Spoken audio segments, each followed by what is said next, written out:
దేవునికి మహిమ కలుగును గాక. ఈ లోకంలో మనిషికి కావలసినవి ప్రాముఖ్యమైనవి మూడు. ఒకటి ఆయుస్సు కావాలి, ఇది రెండోది ఏం కావాలంటే సుఖముగా జీవించడం కావాలి. అంతేకాదు మూడోది ఏం కావాలంటే శాంతం కావాలి. ఈ మూడు ఉంటే మనిషికి చాలా అద్భుతంగా మనిషి బ్రతికడానికి అవకాశం ఉంటుంది. ఈ మూడు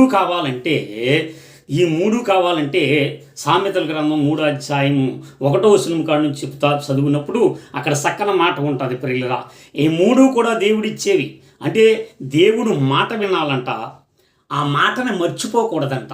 అంతేకాదు ఆ మాట ప్రకారంగా హృదయపూర్వకంగా దాన్ని మనము గైకొనాలి, అంటే దాని ప్రకారం నడవాలి. మాట ప్రకారం ఈ మూడు కావాలంటే దేవుడు చెప్పిన ఈ మూడు కూడా మనము పాటిస్తే ఆ మూడు కూడా మనకి జీవమును, సుఖమును, ఆరోగ్యమును దేవుడిస్తాడు. అట్టు కృప దేవుడు మనకు అనుగ్రహించునుగా.